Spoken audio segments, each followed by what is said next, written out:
I want to thank the people at Mosh for hosting us this morning. If you haven't been here, you should come because it's a wonderful place. And you know, they're going to be moving in a little bit over to the shipyards property when it's developed. We're here celebrating Jacksonville's Bicentennial.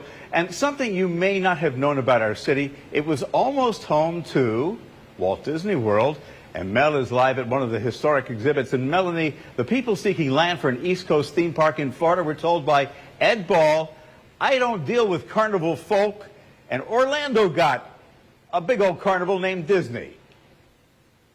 Man, and how has that carnival grown? Our city would have looked a lot different with Disney World, right? But we also have some information on news4jax.com, kind of like 10 missed opportunities for Jacksonville, and that was number one. Whether you like Disney or not, it definitely would have changed the way our city is. But we are here at Mosh, as you mentioned, and you know, one thing that does still happen is we have a lot of snowbirds that come to Jacksonville, come to Florida because the climate, because the temperature, it's a little bit more comfortable in the winter, but we know what happens in the summer. It is smoking hot, and that's where we are right now. So this is the Florida Subtropical Exposition, which was a big part when it came to tourism and marketing Jacksonville all those years ago. I want to bring in Alan Bliss, who's with the Jacksonville Historical Society. You all have worked so hard to show people what Jacksonville is all about for tomorrow's celebration. Tell me, I mean, you know, when you look at history, one of our executive producers has been really digging into the history of Jacksonville. There's just so many different nuggets that people just don't know.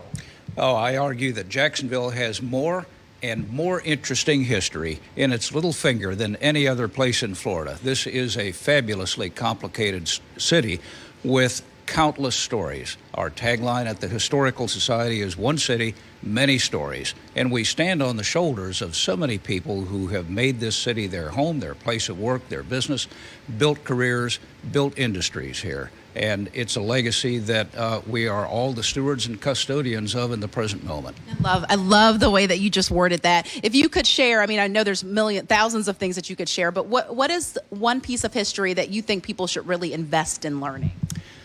There are so many things to choose from, but Jacksonville exists where it does because it's a seaport city. It's a river port and a seaport, and that helps account for one of the things that has made it so distinctive over time. People have arrived in Jacksonville and found it at just about the ideal latitude and longitude, climatologically. It is a comfortable place to be. In Florida and in the American South, it's one of the reasons that people have come here from other parts of the United States, Europe, South America, the Caribbean. It has stimulated a remarkably diverse community over the 2 centuries that it has existed as a place called Jacksonville, and it continues to work that way. You know, it's interesting because I grew up in Orlando, and I have to say, you know, we were landlocked, so it is much more comfortable here in Jacksonville because we have the water. You wanted to highlight this, if you'll walk kind of with me. This is Jacksonville Historical Society. You feel like this steamboat here is a key point of history as well. What we see here is a riverboat. I believe that is the City of Jacksonville side paddle wheel steamboat that used to travel up and down the St. Johns River, communicating between the port cities up and down the river. And in the background, we see a cargo schooner. That was a vessel that was used to carry mainly freight, specifically timber, in and out of Jacksonville. And it helped account for the trade between Jacksonville, the Caribbean, and the east coast of the United States.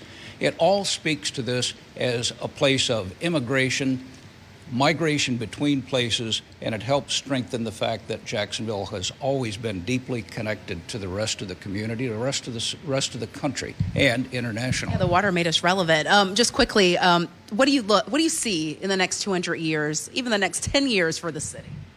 Well, you know, I'm a historian, and so we're cautious about trying to peer around the corner into the future. But I see us as a city continuing to capitalize on the international connections that this place has. I see us continuing to embrace, work through some of the complexities of our diversity.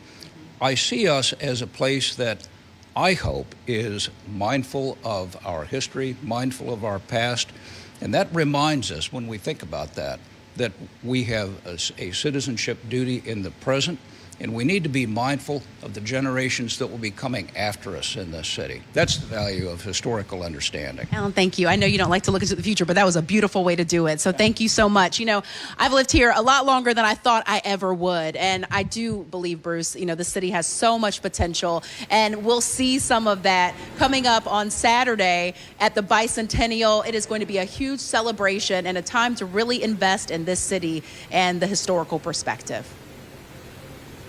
And what you just showed us gave me an idea. I think that you, Rich, Jen, and I should invest in a paddle boat and capitalize on some future tourism opportunities.